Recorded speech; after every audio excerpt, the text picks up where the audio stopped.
गुरुदेव और माँ गायत्री के चरणों में कोटि कोटि नमन। आप सभी को प्रणाम। क्या गायत्री द्वारा संपूर्ण दुखों का निवारण हो सकता है? क्या गायत्री माँ विपत्ति निवारणी है? आइए जानते हैं इस वीडियो से। लेकिन उससे पहले थॉट ऑफ द डे। कहते हैं कि कोई इतना अमीर नहीं कि अपना पुराना वक्त खरीद सके, और कोई इतना गरीब भी नहीं कि आने वाला वक्त बदल ना सके।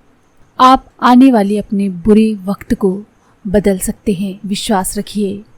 हमको ईश्वर का उत्तराधिकारी या राजकुमार कहा गया है।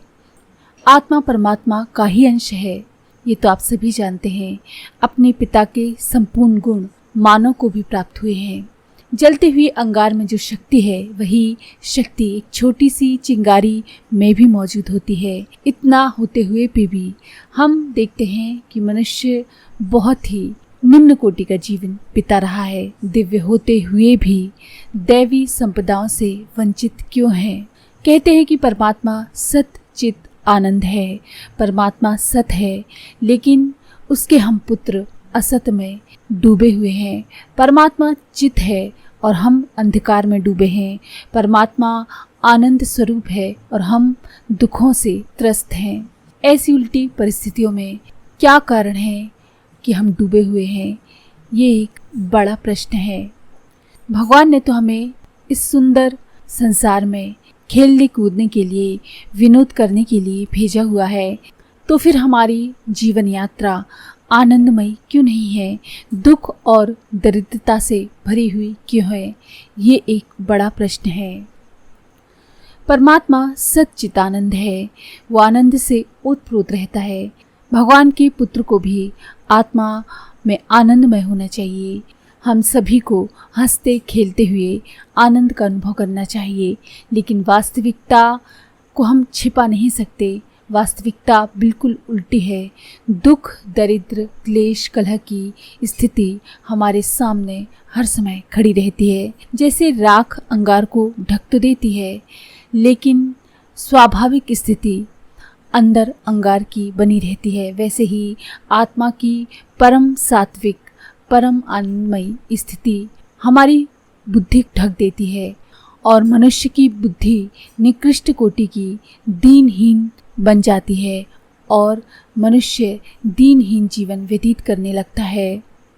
कुबुद्धि को ही माया कहा गया है, असुरता कहा गया है, अविद्या कहा गया है। ये आवरण मनुष्य की मनोभूमि पर जितना मोटा परत जमा देते हैं, उतना ही मनुष्य दुखी बन जाता है। जैसे शरीर के ऊपर मैल जम जाती है और वो हमारे शरीर के ऊपर खुजली पैदा कर देती है, दुर्गंध पैदा कर देती है। ऊपर से हम चाहे कितने ही परफ्यूम क्यों न लगा लें, लेकिन जब तक कि हम अपने शरीर की सफाई नहीं करेंगे, तब तक ये दुर्गंध जाने वाली नहीं। कुबुद्धि भी एक प्रकार से हमारे मन के ऊपर, हमारी आत्मा के ऊपर चढ़ा हुआ मैल है, जो कि एक विषैली विकृति बनकर हमारे दिल और दिमाग पर छा जाती है, और बीमारी या अनेक प्रकार की पीड़ाएं, चिंता, बेचैनी बनकर उत्पन्न हो जाती है। लोग नाना प्रकार के दुखों से दुखी हैं। कोई बीमारी से कराह रहा है, तो कोई गरीबी से दुखी है। किसी को संपत्ति का कष्ट है, तो किसी को संतान की चिंता है। किसी के व्यापार में घाटा है, उन्नति में अड़चन है, असफलता की आशंका है। किसी के ऊपर मुकदमा है, शत्रु के आक्रमण का भय है। इस तरह से हर मनुष्य कहीं ना कहीं से पीड़ित अवश्य है, दुखी है। दुख चाहे कैसे भी हो, आपके अपने हो या समाज में आप किसी को दुखी देखें, उन सब का कारण कुबुद्धि ही है। संसार में इतने सारे सुख साधन भरे हुए हैं कि इन्हीं खिलौनों से खेलते खेलते हमारा सारा जीवन हंसी खुशी बीत सकता है।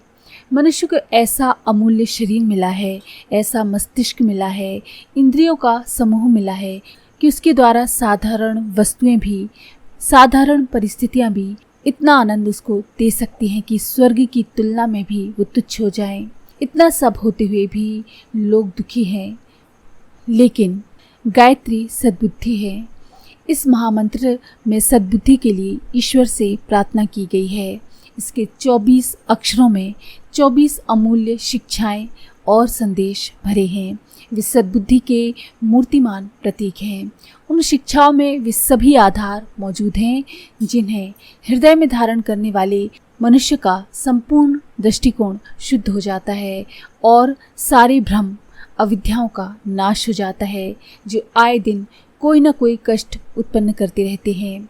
गायत्री महामंत्र की रचना ऐसे वैज्ञानिक आधार पर हुई है कि उसकी साधना से हमारे अंदर भीतर छिपे हुए अनेकों गुप्त शक्ति केंद्र खुल जाते हैं और हमारे अंदर में सात्विकता का झरना नदी बहने लगती है। विश्वव्यापी अपनी शक्तियों को प्रबल चुंबक शक्ति से खींचकर हमारे अंतः प्रदेश में जमा कर देने की अद्भुत शक्ति गायत्री मंत्र में है। इन सब कारणों से कुबुद्धि का शमन करने में गायत्री अचूक रामबाण मंत्र की तरह प्रभावशाली सिद्ध होती है। इस शमन के साथ साथ अनेकों दुखों का समाप्त हो जाना भी पूरी तरह से निश्चित है। गायत्री देवी प्रकाश की वह अखंड ज्योति हैं जिनके द्वारा बुद्धि का अंधकार दूर होता है और अपनी वो स्वाभाविक स्थिति हम प्राप्त कर लेते हैं जिसको लेकर आत्मा इस पुण्यमयी धरती माता की परम शांतिदायक गोदी में किलोल करने के लिए आई है। कुबुद्धि क्या है? कुबुद्धि एक ध्वंसात्मक तत्व है, यानी ये हमेशा नाश ही करता है। जहाँ जितनी मात्रा में ये रहेगा वहाँ उतना ही अनिष्ट करता है।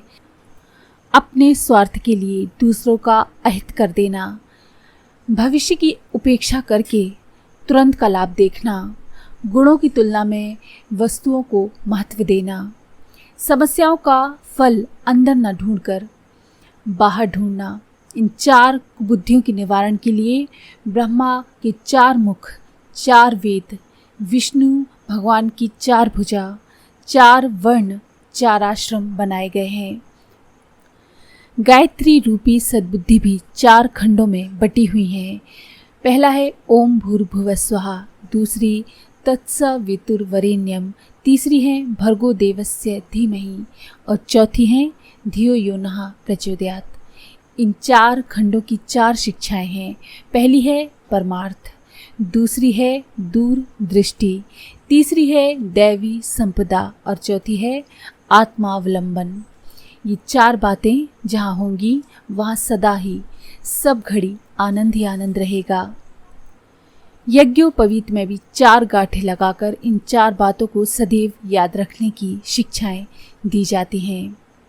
गायत्री महामंत्र का प्रधान कार्य हमारी कुबुद्धि का नाश करना है। जो व्यक्ति कुबुद्धि से बचने और सद्बुद्धि की ओर बढ़ने का व्रत लेता है वही गायत्री माँ का सच्चा उपासक है। इस उपासना का फल हमको तुरंत मिलता है। जो अपने अंतःकरण में सद्बुद्धि को जितना स्थान देता है उसे उतनी ही मात्रा में तुरंत आनंदमयी स्थिति की प्राप्ति हो जाती है। तो इस तरह से गायत्री मंत्र जपने से आपके सारे कष्ट दूर हो जाते हैं। तो अगर आपको ये जानकारी पसंद आई हो तो प्लीज़ लाइक करें, शेयर करें, सब्सक्राइब करें और बेल के आइकन पर क्लिक करके ऑल पर क्लिक करना ना भूलें।